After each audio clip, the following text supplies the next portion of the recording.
Bonjour. Voilà une vidéo après pas mal de temps sans vidéo et j'ai décidé de ressusciter cette chaîne YouTube, mais dans un format très différent. Donc cette vidéo va être principalement un teaser d'un peu toutes les envies que j'ai de développer dans cette chaîne et aussi un appel éventuellement à collaboration. Bon, on va en parler. La raison pour laquelle j'ai pas fait de vidéo pendant un bon moment, c'est que ça avait un peu perdu son sens pour moi. Disons que ça a été super de pouvoir explorer au travers d'un certain nombre de vidéos la question de la douance, en l'appliquant à un certain nombre de champs de la vie quotidienne ou de champs théoriques. Et je ne dis pas que je ne vais plus du tout le faire, mais je ne vais plus d'abord faire ça. Aussi parce que la question de la douance en tant que telle, c'est jamais ce qui m'a particulièrement appelé. Pour ceux qui ont lu notre livre, la douance, au fond, c'est pas quelque chose, selon nous, qui concerne une catégorie d'individus qui seraient dotés de certaines facultés cognitives pour des raisons un peu mystérieuses. C'est une modalité de construction du sens qui appartient à chacun. Donc ça soulève immédiatement une question anthropologique. Et ce qui m'intéresse, comme ce qui intéressait mes co-auteurs dans ce livre, c'est l'être humain, c'est le fonctionnement de l'être humain en général. Donc, continuer à faire des vidéos sur les surdoués ceci, les surdoués cela, un peu à l'image des bouquins des années 60, je crois, Martine à la plage, Martine en vacances, Martine à l'école, donc voilà, les surdoués font du ski, les surdoués à la plage. Bon, et encore une fois, bien sûr que quand on a un fonctionnement très atypique, il y a plein de champs de l'existence où on se confronte à cette question de l'atypicité. Donc, évidemment que je vais y revenir, mais plutôt de biais, en soulevant d'autres questions et surtout dans d'autres formes. Ce qui fait que j'ai de nouveau envie de me servir de cette chaîne, c'est d'abord un enjeu politique. Enjeu politique qui a d'ailleurs toujours été là. Au passage, quand j'ai écrit le premier bouquin sur la question de la douance, intelligent, trop intelligent, et comme sous-titre, les surdoués, entre guillemets, toujours de l'autre côté du miroir. Pendant même que je l'écrivais, au départ, je pensais vraiment régler mes comptes, au fond, avec la question de la douance. Je n'étais pas du tout satisfait par la façon dont la douance était interprétée, comprise, décrite dans la littérature sur le sujet, même s'il y avait ça et là des choses que je trouvais intéressantes. Et j'avais envie de développer ces idées que j'agitais depuis un moment, que je forgeais notamment avec Sandrine Gianola, donc dans cette approche beaucoup plus anthropologique que psy, ou cognitive. Et chemin faisant, en écrivant le bouquin, je me souviens très bien du moment où je me suis dit « Ah, c'est marrant, finalement, ce bouquin, alors que je pensais que ça allait être un bouquin sur la question de l'intelligence, en fait, c'est un bouquin de philosophie politique. » Et je me souviens de m'être dit bon, à mon avis, personne ne le verra, parce que c'est pas présenté comme tel. Mais au fond, réfléchir à la question de l'intelligence, c'est faire de la philosophie politique. Bon, voilà, je m'étais dit ça. Je trouvais ça assez marrant, d'ailleurs, l'idée que éventuellement personne ne le voit. Précisément, je trouvais assez marrant le fait de faire quelque chose qui n'est pas ce que c'est censé être.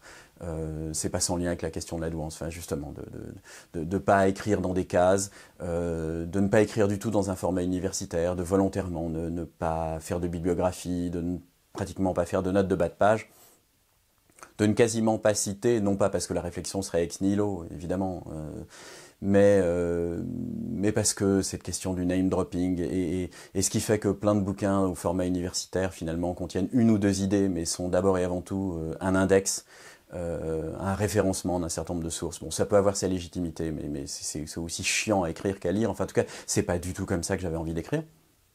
Mais donc, j'étais pas du tout dans les codes éditoriaux de la philosophie politique. Et bon, ça m'a amusé sur le coup, en me disant, bon bah, voilà. Moi, je sais en tout cas que c'est ça que je suis en train de faire. Bon, sans doute. Enfin, j'ai l'impression en tout cas que je suis en train de faire. Alors, pour l'anecdote, ça a quand même été vu. C'est-à-dire qu'il y a pour l'anecdote, au moment où j'étais en train de sortir mon bouquin, l'attaché de presse de ma maison d'édition m'a dit est-ce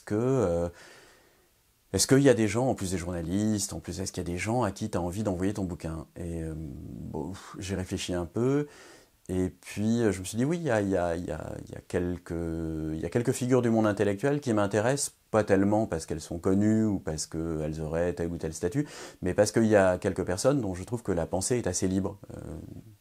Bon. Et donc j'ai coché un certain nombre de noms.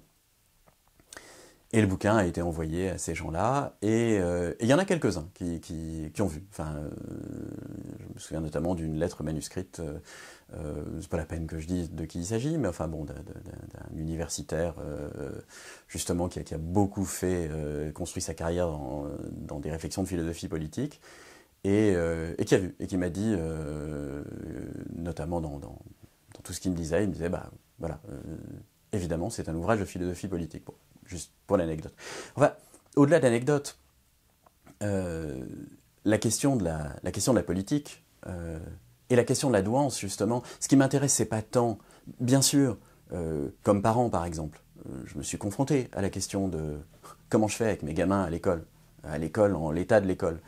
Et donc évidemment que les questions pratiques de comment je vis au quotidien, comment je construis un couple, comment je deviens parent, comment j'envoie mon gamin à une école à laquelle je ne crois pas, ou d'ailleurs comment j'enseigne dans une école, dans une institution à laquelle je ne crois pas, comment je pratique comme psychanalyste alors que je suis si critique vis-à-vis des institutions psychanalytiques.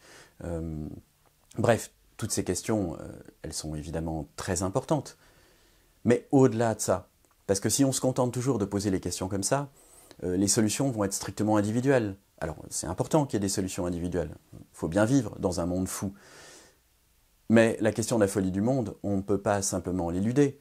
C'est-à-dire que la question de l'adaptation, entre guillemets, ou de l'impossibilité de l'adaptation de personnalités atypiques à l'école, par exemple, telle qu'elle fonctionne, ça ne soulève pas seulement la question des petits aménagements éventuels qu'il faut pour ces individus-là, ça soulève la question de ce qu'est l'école. Et cette question-là, elle est passionnante, parce qu'il n'y a évidemment pas que pour les surdoués qu'elle ne marche pas, l'école. En fait, elle ne marche pas. Enfin, elle ne marche pas. Bon, il y aurait beaucoup à en dire, mais donc, quelles que soient les questions, que ce soit la question du couple, la question de la famille, la question des institutions, la question du rapport au corps, la question de l'appartenance de genre, au-delà du problème spécifique qui concerne telle ou telle personne atypique parce qu'elle est atypique, et notamment concernée par la douance, parce que voilà, il y a des questions anthropologiques et politiques beaucoup plus fondamentales, surtout à une époque où notre société est en train d'opérer des bascules radicales. Et à ce titre-là, ça me paraît effectivement important de ressusciter cette chaîne, parce qu'il y a des enjeux politiques majeurs. Bon, là, actuellement, évidemment, des enjeux géopolitiques majeurs, une course à la guerre dont on peut difficilement se masquer la teneur et la gravité, que ce soit aussi bien en Ukraine, en Israël, enfin, ou en Palestine, c'est-à-dire à Gaza, quoi. Mais aussi dans un certain nombre d'autres endroits dans le monde. Guerre peut-être entre nations, guerre civile aussi éventuellement, la question du réchauffement climatique, la question des grandes migrations qui ont commencé et qui ne vont faire que s'accentuer, la question de l'eau, enfin bref, les montées de l'extrême droite un peu partout, des tentations fascisantes, enfin bon, le climat est pas rose. Et en même temps, il n'est pas forcément seulement noir, loin de là. Il y a bien quelque chose d'une implosion, à mon sens, de la société dans laquelle on est, et dont j'ai l'impression que pas grand monde prend la mesure ou n'arrive à saisir où ça se situe. Alors, je prétends pas avoir des clés, mais tout de même, il y a des questions qui me paraissent pas assez soulevées en général, et j'aimerais creuser de ce côté-là. Et faire de cette chaîne un espace de réflexion, alors pas simplement pour ma réflexion, mais un espace de réflexion partagé, collectif. Et donc, désormais, je vais faire... alors, parfois, je ferai des vidéos seul, mais je vais aussi faire des vidéos où j'aurai des invités. Par exemple, je pense faire une série de vidéos sur la question de la parentalité articulée à la question de la douance. Alors là aussi, il y a un enjeu politique. Parce que, bon, certains d'entre vous sont peut-être au courant du débat qu'il y a eu depuis il y a quelques mois, entre d'un côté ceux qu'on appelle les partisans de l'éducation dite positive, et puis de l'autre côté des voix qui, à ma grande consternation, se réclament pour certaines de la psychanalyse. Et là, il y a un enjeu politique, oui, majeur pour moi, parce que, bon, je pratique comme psychanalyste, mais en même temps, je suis emmerdé avec toutes les étiquettes. Parce que de la même façon que quand j'étais prof, j'étais emmerdé de dire que j'étais prof parce que je ne me faisais aucune illusion sur l'institution éducation nationale et que je trouvais que l'écrasante majorité de ce qui se présentait comme un cours, malgré toute la bonne volonté des acteurs de l'institution, des proviseurs, des profs, enfin finalement ce qu'est un cours dans un lycée, dans un collège et dans une université, la plupart du temps, c'est pour moi quasiment une aberration humaine, une aberration cognitive aussi. Enfin, il ne s'y passe quasiment rien, et les élèves, les étudiants n'y apprennent quasiment rien. Bon, une sorte d'étrange rituel qui pérennise une institution, qui a un certain nombre de fonctions pour les individus, de fonctions psychiques, pour les individus qui y participent, mais en tout cas, qui ne fait pas ce qu'il serait censé faire, la transmission du savoir, bon, ou qui le fait extrêmement peu. Bon, donc, je ne pouvais pas être prof sans me poser la question de me coltiner à ça et d'essayer de réinventer en tout cas un enseignement qui ait du sens. Que j'ai réussi ou pas, mais en tout cas je ne pouvais pas éviter cette question. Et de la même façon pour toutes les étiquettes que je revendique, enfin, voilà, quand je dis que je suis féministe par exemple, c'est avec une conscience assez aiguë du fait que je suis en désaccord avec un très grand nombre et même la majorité des discours féministes tels qu'ils sont tenus. Lorsque je revendique d'autres appartenances politiques, bon, je suis plutôt du côté du marxisme, mais en même temps, une fois que j'ai dit ça, je sais très bien que les ennuis commencent. C'est pas comme si je n'avais pas conscience des paradoxes, des contradictions de la pensée marxiste, enfin d'un certain nombre en tout cas, et aussi d'ailleurs comme si j'étais d'accord avec tous ceux qui se sont réclamés du marxisme depuis un siècle et demi. Pas du tout, très très loin de là. Donc ça n'est au fond qu'une balise provisoire. Et psychanalyste, oui, je pratique comme analyste, mais avec une conscience assez aiguë du fait que je ne suis absolument pas satisfait par la théorisation de l'espace psychanalytique dont nous héritons. Pas satisfait, ça ne veut pas dire que je ne trouve pas qu'il y ait des choses intéressantes. Il y a des choses très intéressantes dans ce qui a été réfléchi et proposé jusque-là. Mais je pense qu'aucune théorie, il n'y a pas du tout de théorie achevée de ce qui s'y passe, que ça reste un mystère à creuser, qu'on peut servir d'outils légués par d'autres, mais à condition de les remettre en perspective. Mais au-delà de ça, c'est pas simplement une question de conscience du caractère lacunaire de la théorisation. C'est une conscience assez aiguë du fait que ce qui se passe très souvent dans un cabinet de psychanalyse, c'est à bien des égards une horreur. Et que, alors cela dit, ce qui se passe très souvent chez un psychiatre, c'est à bien des égards une horreur. Et ce qui se passe très souvent chez un spécialiste des TCC ou chez n'importe quel psychothérapeute, c'est à bien des égards une horreur. Pas tout à fait la même, quoique sur certains points ça se rejoint. Mais au fond, il en va de même de quasiment toutes les pratiques humaines. En tout cas, dans la mesure où elles s'institutionnalisent, elles sont très souvent même des vecteurs d'abus systématiques, d'abus de tous les côtés. Bon, et toutes ces questions, j'ai envie de les creuser. Donc il y a aussi un enjeu politique pour moi à dépoussiérer ce qu'on appelle psychanalyse, et pas seulement à le dépoussiérer parce que les théories seraient désormais anciennes. Oui, bien sûr, elles sont toujours inscrites dans leur temporalité, mais ne soyons pas dupes du fait que la théorisation qu'on peut faire aujourd'hui, ou celle que je peux essayer de proposer, elle est non seulement tributaire aussi des illusions du moment, mais de ma névrose à moi, de mon récit, de mes illusions à moi. Donc c'est pas simplement une question de dépoussiérer au sens d'une nécessaire mise à jour. Ce que j'entends par dépoussiérer, c'est que dans les enjeux idéologiques qui étaient portés par la théorisation du dispositif analytique pendant des décennies, il y a quelque chose qui n'est pas du tout anodin et qu'il y a quelque chose de très politique à revendiquer une autre manière de faire de la psychanalyse. Et à cet endroit-là, ça rejoint la question de la douance. Parce que la question de la douance, pour moi, fondamentalement, ce dont elle parle, c'est de liberté. C'est de cette autonomie très difficile, et encore, même le concept d'autonomie, parce que on ne pense pas ex nihilo. Le concept d'autonomie est intrinsèquement paradoxal. Mais ce dont ça parle quand même, pour moi, la douance, c'est de ce qui fait que certains individus vont être beaucoup plus autonomes dans leur manière de réfléchir, mais pas simplement dans leur manière de réfléchir conceptuellement, discursivement, rationnellement à un problème, vont être beaucoup plus autonomes dans la façon dont, même inconsciemment, ils fabriquent du sens à chaque instant de leur existence.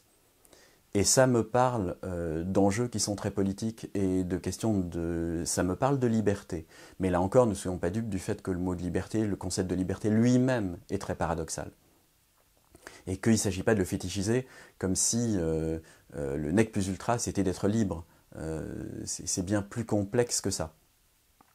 En tout cas, dans cette question autour de l'éducation positive, ou alors des méthodes plus ou moins punitives, enfin, il y a des voix donc qui se réclament de la psychanalyse, et qui peuvent d'une certaine manière à bon droit se réclamer de la psychanalyse, c'est-à-dire que la psychanalyse c'est un fourre-tout, en particulier d'ailleurs même chez Freud ou chez Lacan, ce sont des pensées tellement foisonnantes qu'on peut leur faire dire assez facilement ce qu'on veut, d'autant qu'ils ont eux-mêmes erré et changé d'avis au cours de leur parcours. Donc évidemment qu'il est assez facile d'extraire finalement un certain Lacan et de lui faire dire ce qui nous intéresse. Alors d'autant que les personnes qui le font, souvent, le font de manière assez navrante, parce que sans aucun recul épistémologique, sans aucun recul anthropologique.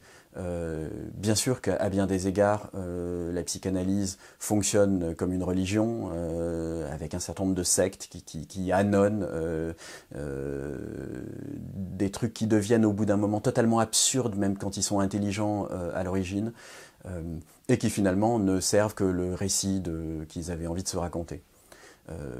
Bref, en tout cas, il y a donc tout un discours sur le fait que la chute du père serait une catastrophe et que bien sûr il faudrait revenir à des modes d'autorité un peu plus traditionnels. Alors évidemment on les adapte, hein. Il ne s'agit plus de battre les enfants ou de les envoyer à la cave, il s'agit de les envoyer dans leur chambre, bon, avec l'idée que voilà, ça règle les choses, ça les règle mécaniquement, tout ça appuyé sur, soi-disant, une certaine profondeur conceptuelle. En fait, quand on regarde de près, c'est d'une candeur ahurissante.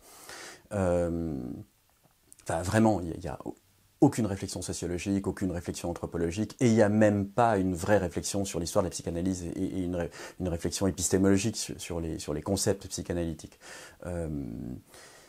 Et tout ça se drape de psychanalyse, se drape d'une autorité rationnelle.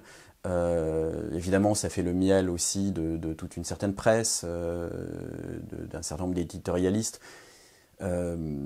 Bref, il y a là aussi des enjeux à participer à ce débat, non pas pour choisir un camp dans une guerre, quoique je dois bien reconnaître que je trouve que dans les bouquins d'Isabelle Filiosa, il y a infiniment plus de nourriture. Non pas que théoriquement, ça propose une lecture de la psyché qui soit fracassante, mais dans la sensibilité, dans la finesse avec laquelle elle aborde un certain nombre de questions, il y a pour moi infiniment plus de nourriture que dans malheureusement un certain nombre de prêches venus soi-disant du camp de la psychanalyse, avec force concepts qui valent comme argument d'autorité et qui sont employés de manière totalement bidon. Donc voilà, alors pour l'instant évidemment je dis ça, c'est assez polémique, mais parce que ça part aussi d'une colère, que j'en ai un peu marre de plein de choses, de plein de conneries qu'on entend, et voilà. Et donc j'ai envie de réfléchir à tout ça, de pas d'y réfléchir seul. Donc encore une fois, il y aura des invités sur cette chaîne, et donc il va y avoir une série de vidéos sur la question de la parentalité articulée à la question de la douance. Alors par le biais de la douance, mais où on va soulever des questions beaucoup plus larges. Donc déjà, qu'est-ce que c'est que de devenir parent lorsqu'on est soi-même atypique? Qu'est-ce que c'est que d'envoyer justement à l'école ses enfants quand on n'y croit pas trop à l'école, mais aussi reposer la question de l'autorité en la réincluant dans les bascules sociologiques et anthropologiques majeures de ces dernières générations, parce que si on les oublie, en fait, on parle de rien. Et si on se contente de croire que l'autorité c'est une méthode, en fait on se retrouve à vendre des poudres de perlimpinpin. Cela dit d'ailleurs, des poudres de perlimpinpin, qu'elles soient punitives ou qu'elles soient positives, enfin, c'est en effet, pour résoudre la question du rapport à l'enfant, il suffit pas de se dire ni qu'on va gronder et élever la voix et d'un ton ferme l'envoyer dans sa chambre, ni non plus de croire qu'il suffit de se mettre à hauteur d'yeux par exemple, et de prendre une voix très douce pour lui dire écoute, tu es une personne, tu as ton avis, j'ai le mien, voilà, on va discuter, et que ça a fonctionné miraculeusement. Évidemment que c'est un bazar terrible, évidemment que c'est d'une complexité extrême, et il y a bien un moment où il faut oser penser un peu la complexité, plutôt que de croire qu'on va pouvoir la réduire à 3-4 techniques, quelle que soit l'inspiration idéologique qui nous dicte les techniques en question. Donc voilà, il y aura cette série de vidéos pour laquelle j'ai pensé déjà à 2, 3, 4 co-intervenants. J'ai envie aussi de creuser les questions géopolitiques actuelles, sous l'angle aussi précisément de l'articulation avec des questions anthropologiques et qui concernent la douance, notamment la place de l'imaginaire, la place de la réflexion rationnelle. Qu'est-ce que c'est que faire groupe, qu'est-ce que c'est qu'est-ce que c'est que faire groupe autrement d'ailleurs qu'à la manière habituelle? Qu'est-ce qui fait que qu'est-ce qui en nous veut faire groupe, et comment on fait groupe et comment on passe d'un imaginaire à l'autre, sont des questions qui pour moi sont au cœur de ce qui se passe en Ukraine, au cœur de ce qui se passe à Gaza. Non pas que je prétende détenir la solution miraculeuse, mais là encore il y a un certain nombre d'angles de réflexion qui sont en général assez absents au nom de la nécessité pragmatique de la réflexion, et finalement qui la stérilise. Cette absence stérilise la réflexion qu'on peut avoir quand on pense qu'il s'agit juste de savoir par exemple quel est le bon découpage qu'on va faire d'un territoire. Bon. Donc là aussi, pour soulever ces questions, je ne vais pas le faire seul. Et puis il va y avoir aussi toute une réflexion justement sur ce que c'est qu'être psy aujourd'hui, parce que là encore, quand je disais que ce qui se passe souvent chez un cabinet de psy, c'est une horreur, encore une fois, je ne m'exclus pas, je dis pas que c'est simple, hein. Par exemple, faire en sorte que l'espace où on reçoit quelqu'un ne soit pas un espace d'abus, ni dans un sens ni dans l'autre, c'est très difficile. Tous les espaces qu'on reçoit, enfin qu'on hérite, sont des espaces où l'abus était finalement institutionnalisé. Nous venons de sociétés où l'abus est structurel. Bon, alors, dit comme ça, évidemment, c'est juste une prise d'opposition, c'est une prise d'opposition programmatique. Je ne vous demande absolument pas de l'accepter comme tel. Il faudra que je développe, que j'argumente pour dire pourquoi j'en suis venu là. Pourquoi j'en suis venu à considérer qu'il y a bien quelque chose dont on est en train d'essayer de se défaire à échelle collective, alors de manière très chaotique, mais d'un abus qui n'était pas simplement un abus momentané, et que derrière même la question des abus sexuels, par exemple, ou la question de l'inceste, dont on aperçoit qu'effectivement la récurrence était beaucoup plus grande qu'on ne le pensait, hein, que la fréquence était beaucoup plus grande. Au-delà de ça, il y a quelque chose de plus systématique encore, il y a quelque chose de bien plus fondamental, et que finalement, même cette question du viol ou de l'inceste n'est d'une certaine manière que la pointe de la flèche, alors une pointe terrible, hein, c'est pas pour en minimiser la portée, mais que la pointe de la flèche de la façon dont nous avons construit nos sociétés. Et que c'est aussi ça qui est en train de craquer actuellement. C'est intéressant d'essayer d'examiner pourquoi ça craque, d'essayer vraiment de le comprendre, que ça a un lien bien sûr avec la question de la douance, c'est un lien très profond, que c'est pas un hasard si cette question est à la mode aujourd'hui, parce que bien sûr qu'il y a quelque chose dans la manière de faire groupe, dans la manière de faire du sens, qui est en train de craquer, dans la manière de construire des symboles, quelque chose qui est en train de craquer à l'échelle de la société tout entière, et que d'une certaine façon, cette modalité qu'on appellera très maladroitement surdouée de rapport au monde, elle travaille, et elle travaille très au-delà des gens qui ont plus de 130 au test. Alors tout ça de manière très chaotique évidemment. Je passe pas d'une vision apocalyptique de l'avenir à une vision radieuse et optimiste, mais c'est tout ça qui est en jeu. Et donc il y aura aussi sur cette chaîne des choses qui seront d'ailleurs pas proposées par moi, sur podcast ou vidéo, sur une autre manière aussi d'être psy, une autre, pas simplement psychanalyste. Il y aura des interventions, j'espère, de personnes avec lesquelles j'ai envie de dialoguer et qui ne sont pas psychanalystes, mais qui cherchent au fond quelque chose de très similaire dans la systémique ou dans la psychiatrie. Bon. Une autre manière d'être psy, une autre manière d'être analyste, une autre manière de transmettre la psy, une autre manière de construire la relation à l'autre.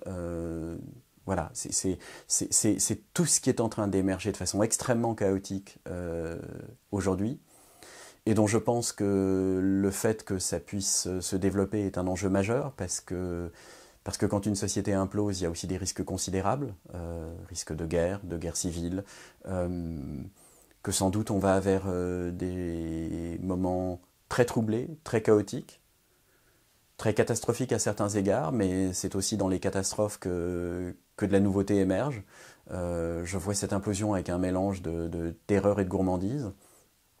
Peut-être que ça parle de ma névrose, d'ailleurs forcément ça parle aussi de ça, mais sans doute pas que quand même. Et c'est tout ça que j'ai envie de brasser, et de ne pas être seul à brasser. Donc il y aura des podcasts, il y aura des vidéos, voilà. Donc c'est un avant-goût de ce que je vais, de ce qu'on va, parce que je ne suis pas seul dans cette aventure, mettre en chantier dans les semaines et les mois qui viennent. Alors, j'avais dit au départ que j'avais aussi peut-être une demande à faire. Une des aventures dans lesquelles on a envie de s'embarquer suppose l'intervention de une, voire deux ou trois personnes qui aient un savoir-faire du côté de la réalisation cinématographique, du côté du montage. Et voilà. Et donc si certains d'entre vous ont envie qu'on se rencontre pour voir ce qui serait possible de faire ensemble de ce côté-là, vous n'hésitez pas à me contacter soit en mettant un message en bas de cette vidéo, soit le plus simple c'est en m'envoyant un mail.